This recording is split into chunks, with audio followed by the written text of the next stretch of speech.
आज इतवार है। हर हफ्ते हम लोग इतवार के दिन सब लोग दिल्ली के लोग बैठ के तय करते हैं कि लॉकडाउन को आगे बढ़ाना है कि नहीं बढ़ाना, बढ़ाना है तो कितना बढ़ाना है। अभी जो मौजूदा लॉकडाउन है वो कल सुबह 5 बजे ख़त्म हो रहा है। आज फिर से हम सब दिल्ली के लोगों को तय करना है कि लॉकडाउन बढ़ना चाहिए या नहीं बढ़ना चाहिए, अनलॉक होना चाहिए नहीं होना चाहिए।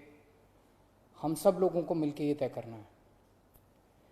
अप्रैल के महीने में जब ये सेकंड वेव पूरे देश के अंदर आई थी, इतनी खतरनाक वेव थी। दिल्ली सबसे पहला राज्य था जिसने, हम सब लोगों ने ये देखा कि ये वेव बहुत खतरनाक है और सबसे पहले लॉकडाउन देश के अंदर दिल्ली में लगाया गया।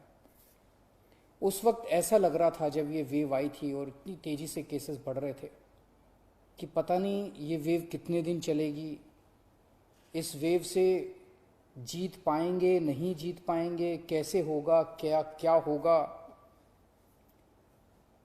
लेकिन एक महीने के अंदर 20 अप्रैल को हम लोगों ने लॉकडाउन लगाया था। लगभग एक महीने के अंदर आप सब लोगों के, दिल्ली के लोगों के अनुशासन और दिल्ली के लोगों की मेहनत और संघर्ष की वजह से आज कोरोना की ये वेव, जो कि सबसे खतरनाक थी अभी तक, ये कमज़ोर होती नज़र आ रही है। मैं ये नहीं कहूँगा कि हमने युद्ध जीत लिया है, अभी काफ़ी बाकी है, लेकिन अब हम, ऐसा लग रहा है कि इसके ऊपर काबू पाते हुए नज़र आ रहे हैं। अप्रैल के महीने में एक दिन ऐसा आया था जब संक्रमण दर 36% पहुंच गई थी।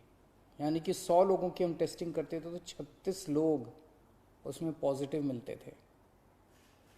पिछले 24 घंटे का मैं आपको आंकड़ा बताऊं तो ये संक्रमण दर 2.5% के भी नीचे चली गई है। यानी कि अब 100 लोगों की हम टेस्टिंग करते हैं तो उसमें 2.5 लोग संक्रमित पाए जाते हैं और 97.5 लोग ठीक पाए जाते हैं।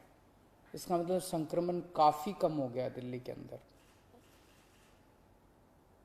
अप्रैल के महीने में एक दिन ऐसा था जब 28,000 केस एक दिन में आए थे। 28,000। पिछले 24 घंटे में 1,600 केस पाए गए हैं दिल्ली के अंदर। 28,000 से 1,600। तो दिल्ली के अंदर कोरोना की रफ्तार काफ़ी कम हुई है। पिछले एक महीने में कई सारी समस्याएं आई। उन सारी समस्याओं का हम सब लोगों ने मिलकर मुकाबला किया। दिल्ली के 2 करोड़ लोगों ने एक परिवार की तरह मिलकर मुकाबला किया। खासकर ऑक्सीजन की बहुत बड़ी समस्या आई थी, लेकिन सब ने मिलके, इसमें सबका सहयोग मिला। दिल्ली के लोगों ने, केंद्र सरकार ने, सुप्रीम कोर्ट ने, दिल्ली हाई कोर्ट ने, सब ने सहयोग किया और ऑक्सीजन की समस्या का भी समाधान निकला। अब वैक्सीन की बड़ी प्रॉब्लम आ रही है, वैक्सीन की बहुत कमी महसूस हो रही है, लेकिन मुझे विश्वास है जैसे हमने बड़ी बड़ी समस्याओं का समाधान किया है, ऐसे वैक्सीन की समस्या का भी समाधान निकलेगा। हम मिलकर निकालेंगे। वैक्सीन की जो कमी हो रही है, मुझे पूरी विश्वास है इस कमी को भी हम सब लोग मिलके ठीक करेंगे। इस दौरान पिछले एक महीने हमारे डॉक्टर्स और नर्सेज कई कई दिनों तक नहीं सोए हैं, कई कई दिनों से घर नहीं गए हैं। उन्होंने जबरदस्त काम किया। इनमें से कुछ डॉक्टर्स और नर्सेज शहीद भी हो गए। उनकी शहादत को मैं पूरे दिल्ली के सभी लोगों की तरफ से सलाम करता हूं। हम कर्जदार हैं उनके, उनका कर्ज हम नहीं चुकता कर सकते, लेकिन फिर भी दिल्ली सरकार उनके परिवार को मदद करने के लिए 1-1 करोड़ रुपए की राशि देती है।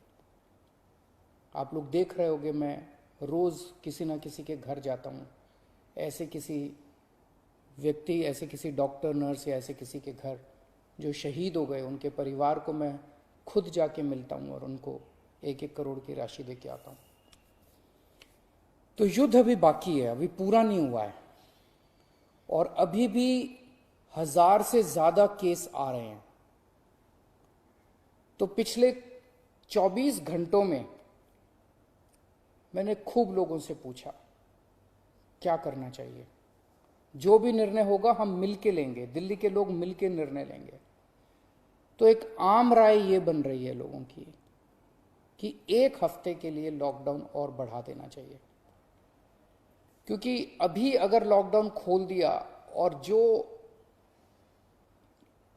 जो कुछ हमने पिछले 1 महीने की इतनी कड़ी मेहनत, संघर्ष और त्याग की वजह से पाया है, कहीं वो खत्म ना हो जाए। तो सबकी आम राय ये है कि एक हफ्ते के लिए और लॉकडाउन खोल देना चाहिए। तो दिल्ली सरकार ने ये निर्णय लिया है कि 1 हफ्ते के लिए लॉकडाउन और बढ़ाया जा रहा है। अगले सोमवार 31 तारीख की सुबह 5 बजे तक के लिए लॉकडाउन बढ़ाया जा रहा है।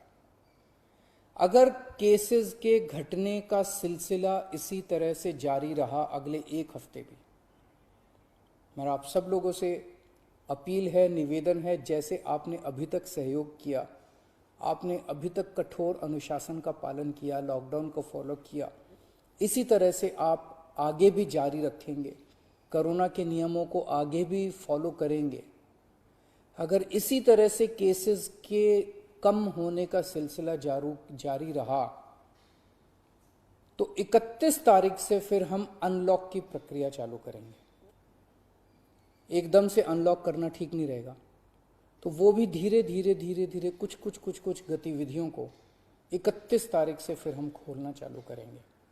लेकिन अभी सबकी राय के मुताबिक, मैं दिल्ली के लोगों की राय के मुताबिक 1 हफ्ते के लिए हम लोग लॉकडाउन और बढ़ाने जा रहे हैं। इस वक्त हमारी सबसे टॉप प्रायोरिटी है कि किस तरह से दिल्ली के 2 करोड़ लोगों को वैक्सीन जल्द से जल्द लगाई जा सके। हमने दिल्ली में सारी व्यवस्था बना ली है कि 3 महीने के अंदर दिल्ली के सब लोगों को हम वैक्सीन लगा सकते हैं, लेकिन वैक्सीन की कमी है, पूरे देश के अंदर कमी है।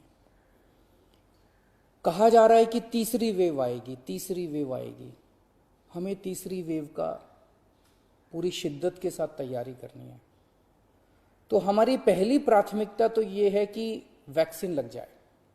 अगर वैक्सीन लग गई तो शायद तीसरी वेव ना आए।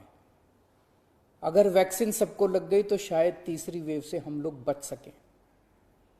तो एक तरफ तो हम सबको वैक्सीन लगाने की तैयारी कर रहे हैं, जल्द से जल्द लगाने की तैयारी कर रहे हैं, सबके सामने कोशिश कर रहे हैं कि जहां से भी हो सके, केंद्र सरकार से, दूसरी कंपनियों से भी, सबसे मैं खुद बात कर रहा हूं, जितनी विदेशी कंपनियां हों चाहे भारत की कंपनियां हों, कि कैसे हम ज़्यादा से ज़्यादा वैक्सीन लगा सकें। कोई चाहे कितने रुपए में वैक्सीन दे दे दिल्ली के लोगों के लिए, चाहे हमें अपना जितना भी बजट खर्च करना पड़े दिल्ली के लोगों के लिए वैक्सीन लाने के लिए, हम खर्च करने के लिए तैयार हैं। कहीं से दिल्ली के लोगों के लिए, अपने लोगों के लिए वैक्सीन मिल जाए। तो एक तरफ हमारी ये तैयारी चल रही है और दूसरी तरफ खुदा ना खास्ता तीसरी वेव आती है तो हम उसकी सारी तैयारियां कर रहे हैं। कितने बेड जरूरत पड़ेगी, कितने और आईसीयू बनाने की जरूरत है, कितनी और ऑक्सीजन की जरूरत है, ऑक्सीजन टैंकर खरीदने की जरूरत है, ऑक्सीजन के स्टोरेज टैंक बनाने की जरूरत है।